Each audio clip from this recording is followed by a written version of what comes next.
The Tipping Point with Mike Tipton is brought to you by Dubby. What is Dubby? Dubby is a clean energy drink that is made to give you focus with no crash, jitters, or angst like those other energy drinks have. They also have no maltodextrin fillers and don't use artificial dyes. Dubby contains vitamins, amino acids, a nootropic, and 150 milligrams of caffeine. Dubby's products are made in the USA in an FDA-inspected facility that strictly adheres to GMP manufacturing guidelines. All of the flavors are unique and custom-made by Dubby, and you'll never taste our taste anywhere else. The best part about it is they're affordable. Dubby's drinks come out to about $1 per drink, much cheaper than Starbucks or any of those canned energy drinks. To learn more, visit w.gg.com/discount/MRTipton33 and place your order today. Use promo code MrTipton33 and save today. Dubby Energy, be better. What's going on, everybody? I want to tell you about my new friends over at Cleverman. Visit them online at becleverman.com.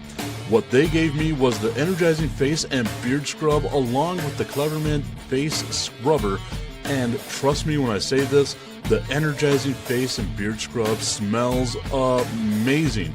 Combining it with the face scrubber, making sure that your boy was looking as good and sexy as possible, opened up a whole different sensation in my face that I haven't ever felt before. I felt so clean, so fresh, and so clean, like Outcast said, and it helped me feel like I was ready for my day. Make sure you visit them online at becleverman.com and follow them on Instagram at clevermannyc. The link is up in my bio if you want to check out all the amazing products they have. Visit them online, becleverman.com. Since 1935, one event has brought us together for the passion, the pageantry, and the celebration of the upper echelon of college football. The Tony the Tiger Sun Bowl. New Year's Eve at noon. Don't miss El Paso's greatest game.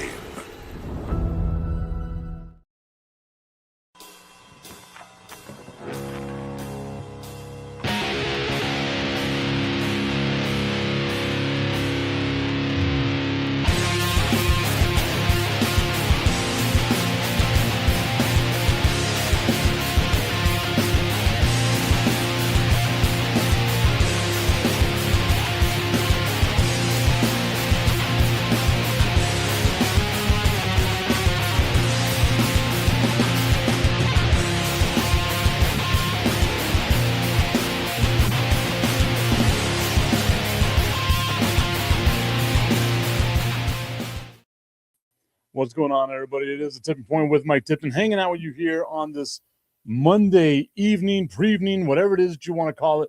We are live on Facebook, on LinkedIn, on YouTube, on X. I probably should have put it out on Instagram as well, but oh well. I'm just some guy with a one-man crew hanging out with you here as we are currently live for the Tipping Point with Mike Tipton. Remember, it is a Monday afternoon, so we don't do a full show. We don't do the full hour. We only go up to 6:30, 8:30 Eastern. So that way we can get into kickoff of Monday Night Football as we see the Steelers hosting, I believe they're hosting, the Miami Dolphins. Whatever it is, it's the Steelers versus the Dolphins. I'm excited about this game. Who would have thought? And maybe it's just for now, but who would have thought as my dude B. Strilla tunes in saying, "What's up, Tip? What's up, Strilla? Hope you're having a great time over here. One ass cheek, three toes. Your Detroit Lions, man. They're making me happy and they're making me sad at the same time. I've got to figure out my emotions here when it comes to the Detroit Lions. Like what the hell is going on here? Because actually, you know what? No, I'm sad. Like I wanted to see them have a little bit more success. I thought they'd be a playoff ready team. Who knows, after the Green Bay Packers have that massive injury to Micah Parsons, what is going to happen with them? But man, it's been a tough one to watch, and you know as well as I do, like my team ain't much better. As a matter of fact, my team isn't better. My team is much worse. The fact that they got dragged yesterday, the Dallas Cowboys getting dragged by the Minnesota Vikings. after we thought that this Dallas Cowboys defense might be slightly better, they are who we thought they were. Like Dennis Green said, they are who we thought they were. This Dallas Cowboys team just not up to snuff. Not mathematically eliminated yet, though, which is so damn dumb. The Eagles need to win one more game. The Eagles win one more game. Doesn't matter if the Cowboys win out. That's all it takes. The Cowboys need the Eagles to drop the next 3 games. The Cowboys need to win the next 3 games in order for them to for the Cowboys to win the division. That's the only way the Cowboys can make the playoffs. So if Philadelphia loses to Buffalo, wow, which is a real possibility here. If Philadelphia loses to Buffalo and Dallas beats the Chargers, which I just don't see it happening right now, then it would still be open. If the Cowboys lose after Philadelphia loses, it's done. Actually, no, yeah, it would be done. I think I would have to look at this one more time. I think. I hate that I love that team. Actually, no, it would leave the door open. If Philadelphia loses and Dallas loses, it still leaves the door open for Dallas. What a wild stretch of football we have been in. Philadelphia, do your job and win a fucking game. That's all I'm asking here. Bistreal saying the Lions still have a chance, a slim one. It's a slim one. That's all we need, brother. That's all we need. Let's just have a chance, have a shot at getting it. Maybe something good happens for us.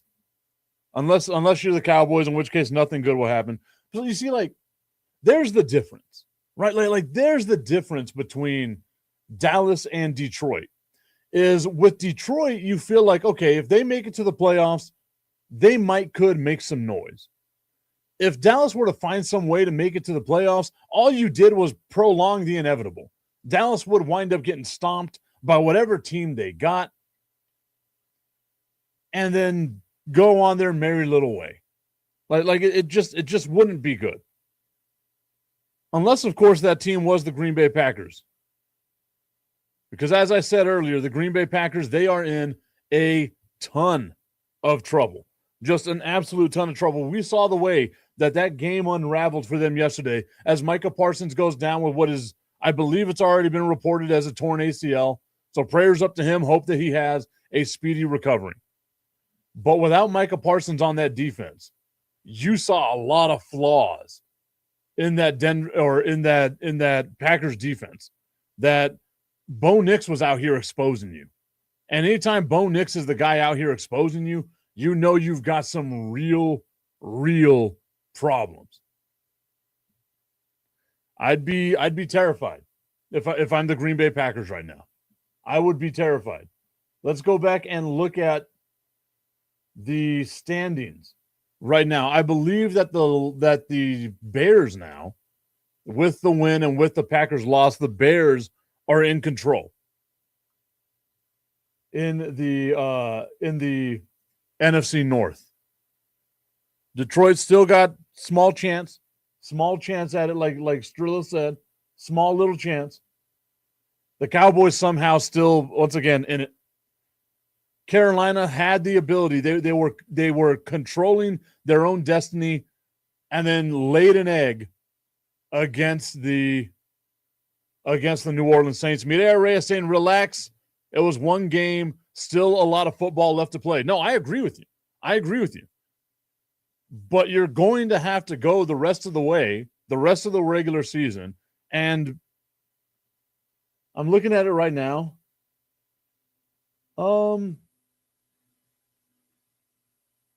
Dang. So, yeah, the Packers are the last playoff team in, which means if they lose and Detroit wins out,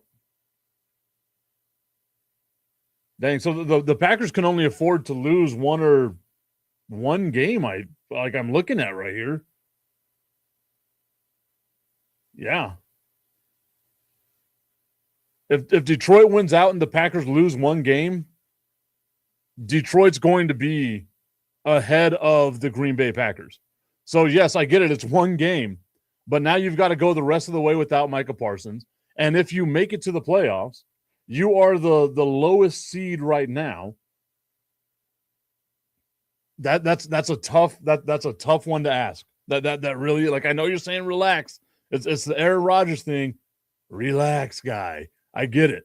But man, like going into the playoffs without someone as dynamic as Micah Parsons, that's huge. That really is huge. That's a big loss for the Green Bay Packers.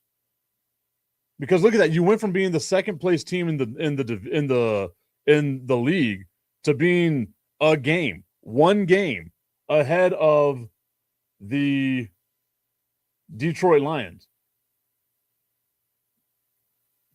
I don't know. Like I get it. Mireya's like, yeah, we're still in. It hasn't started yet. The ticket has not been punched. You cannot have that mindset that we're in right now. You are not the LA Rams. The LA Rams are the only team that has clinched the playoff spot in the NFC. Every other spot is still up for grabs. So I'm not trying to rain on the parade or anything of that nature. I'm just saying, be prepared for that possibility. Be prepared for that possibility. Unless Green Bay, let's see who Green Bay has left. I don't know what the Packers' remaining schedule is. I know they have the Bears one more time, so they win that Bears game. They would own the tiebreaker against the Bears. They would be on the fast track to win the division there. So they have to beat the Bears for sure, which is coming up Saturday. As a matter of fact, if I'm not looking at this right, let's see. Yeah. And the next two games, I don't say those are easy games, right? Like you're on the road against Chicago. Chicago, a resurgent team, right? Like they've got something to play for. That's going to be a Saturday night game, so that's going to be fun to watch. That's going to be a tough game. But if Green Bay wins that game, they're in the driver's seat. Nothing to worry about. They lose that game and Detroit wins. Now I'm panicking because the next week you have the Baltimore Ravens. And the Ravens are still, once again, looking at a spot. They're looking at a spot. They are 2 games behind the Texans.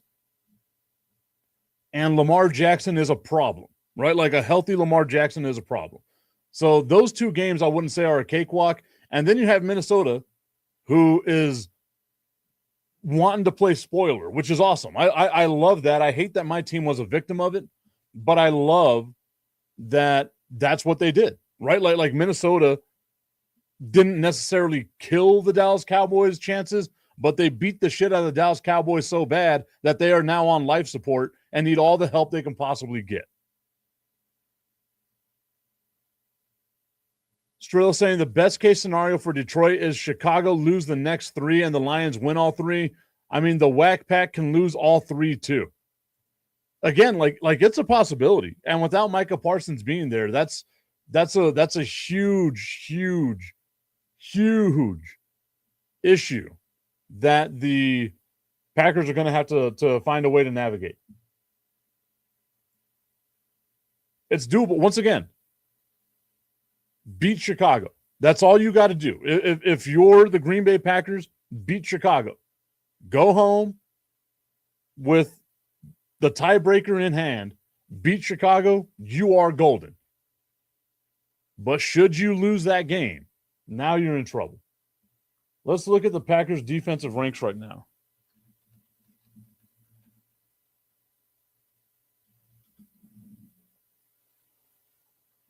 I mean, they're middle of the road, right?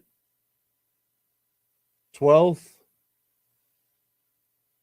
Yeah, I mean, it's not bad. It's not terrible. It's not great, right? Like it's okay. It's whatever. But that was with like they were middle of the road with Micah Parsons.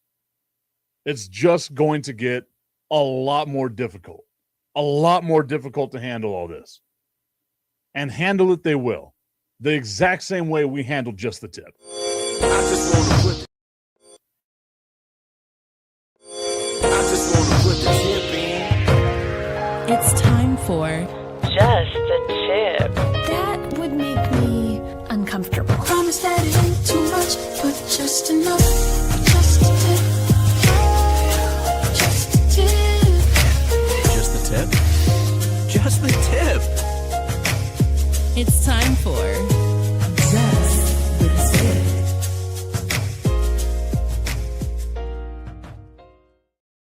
Just the Tip is brought to you by our friends over at www.myhappynuts.com. You see my gift box right here. Santa Balls is coming to town. We've got it covered for you guys. Let it snow down below. Make sure you got that comfort powder to make sure you are looking good. You're feeling good. And then give your nuts a jolly glow with the body wash, the Big Wood body wash. Go online right now. There's still time. There's still time for you to do it before the holidays. www.myhappynuts.com. Use promo code Mike Tipton at checkout and save on all of your male grooming needs. Our guy Bistrilla asking us, what is your view on the Carolina Panthers? I mean, I've said it all week, right? Like, I am genuflecting. I have to give credit where credit is due. Sonia Pearson, your team is better than what I thought they were going to be. And the Tampa Bay Buccaneers are bad enough that there is that ability for Carolina to win that division.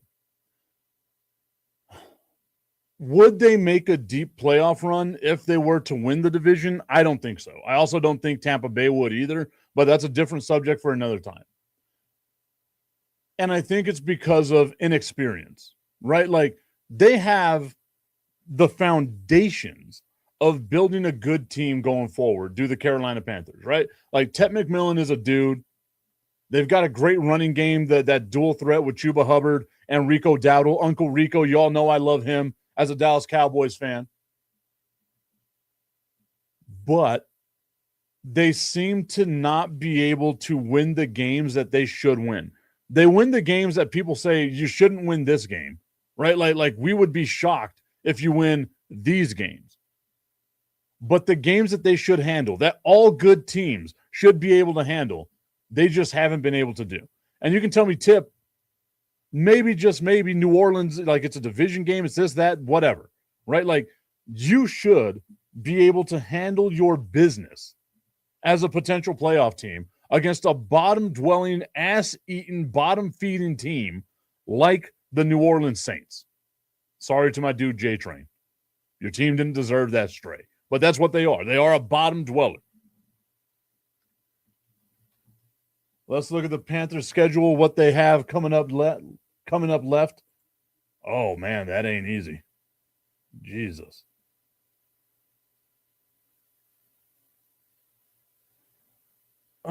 Okay, so 2 games against Tampa is what they have left, starting off with Sunday this week. That's a must-win game, right? Like you have to win that game, because the next week against the Seattle Seahawks is going to be extremely difficult.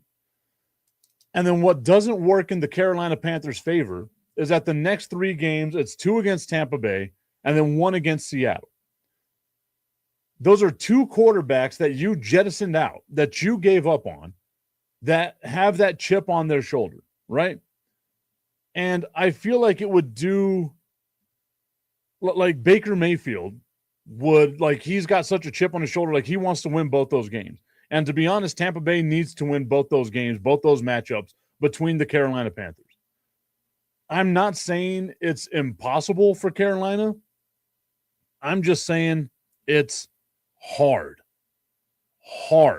for Carolina.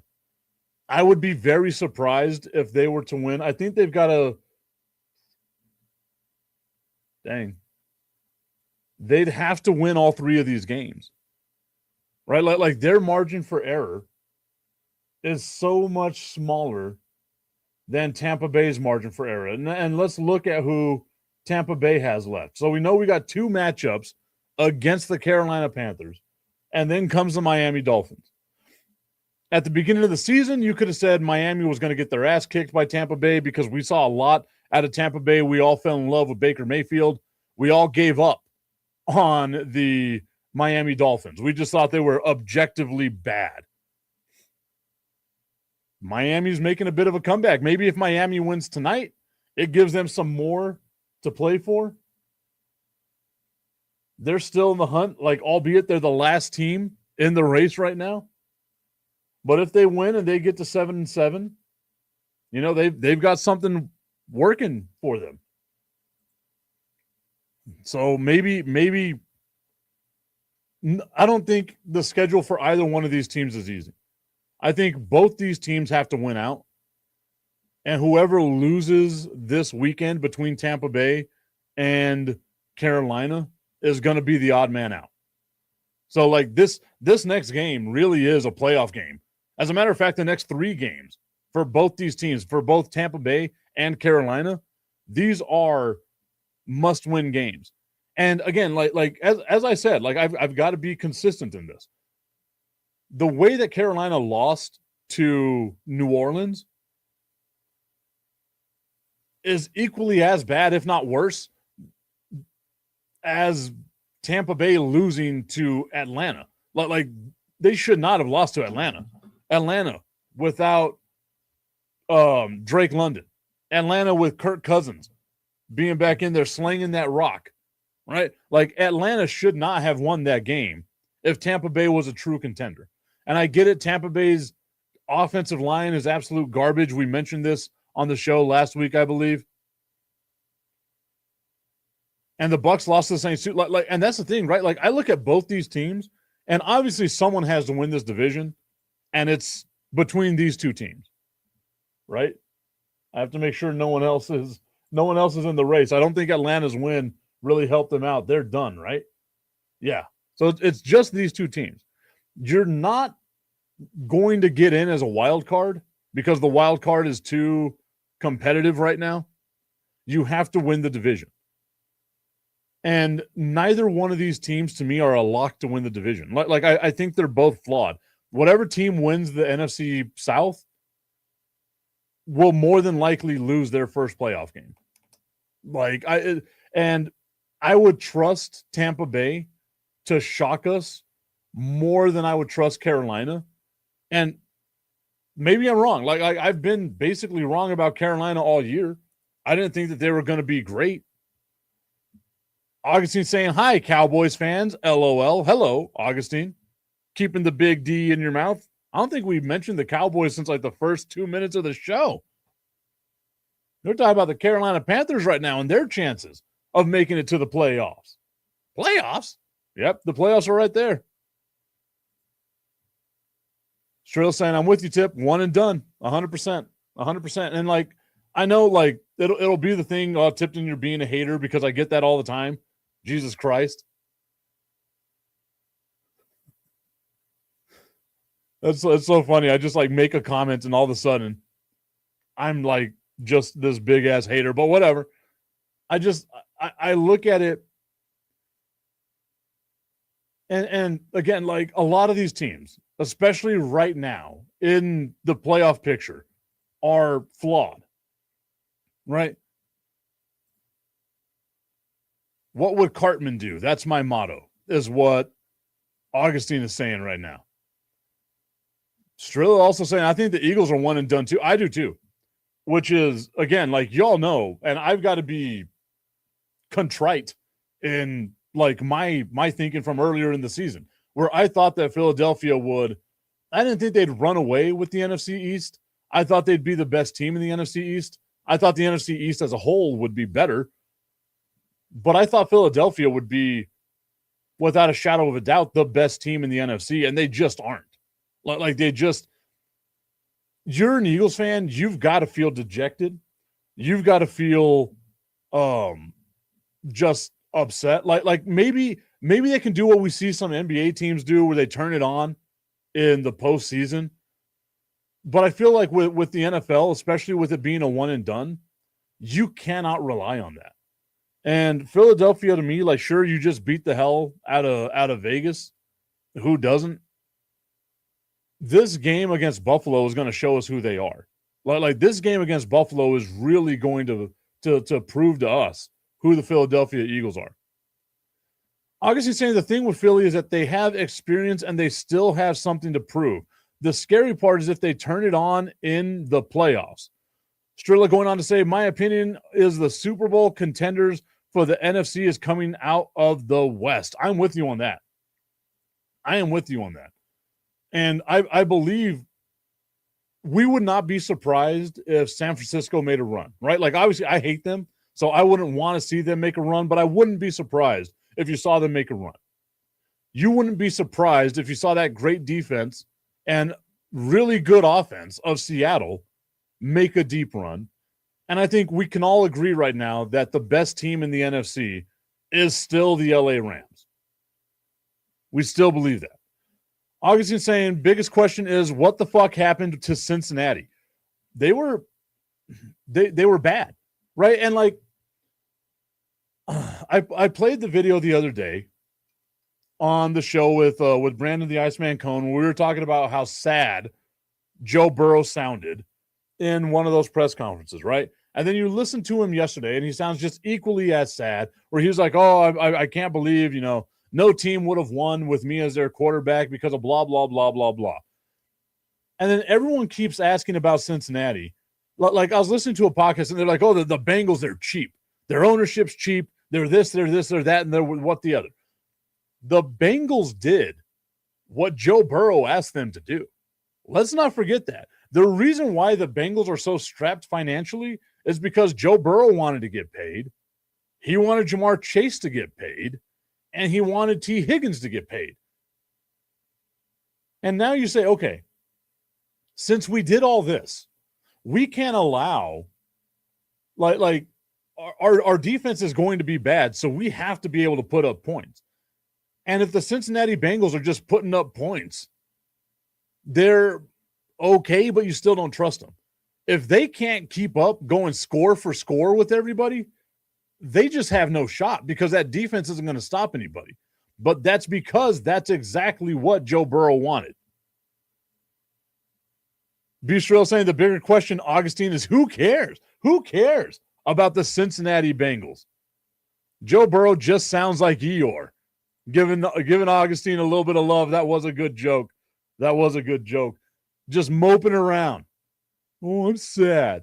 I'm not happy anymore. And look, I get it, man. I've been in a job where I thought this job was going to be amazing, right? And it winds up just not being what you thought it would be. I would hate, though, for Joe Burrow to retire early because I do think whenever he's healthy, he's fun to watch. But if he were to retire early, I totally get it, right? I get why Andrew Luck retired early. Play a game, get hurt, surgery, rehab, repeat. It sucks. Like it genuinely sucks. And the pain going through your body all the time. You're in a shitty place like Cincinnati all the time. No offense to the amazing people of Cincinnati. Augustine saying, stop talking about iHeart. How'd you know? iHeart. I don't know, man. Like I get it with Joe Burrow. I totally understand. I'm hoping that he stays longer in the NFL because he really is fun to watch. It's just like watching Dak Prescott. Just like watching Dak Prescott. Joe Burrow, Dak Prescott, same guy. Same guy. All right, guys, the game is already kicked off. The Miami Dolphins, 6-7, on the road against the Pittsburgh Steelers, who are 7-6. Who do you got in this game? I am going with the Miami Dolphins. I think the Miami Dolphins are just a hot team right now. Pittsburgh, I see the potential there, but I just don't trust it. I just don't trust that team at all. So we're going with the Miami Dolphins to win this game straight up. We'll see how it goes.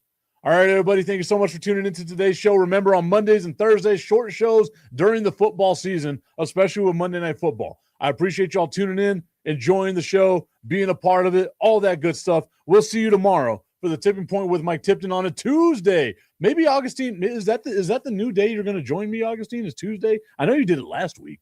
I just don't know if you're going to do it this week. But I guess that's a bridge that we'll cross once we get there. Have a good day, everybody.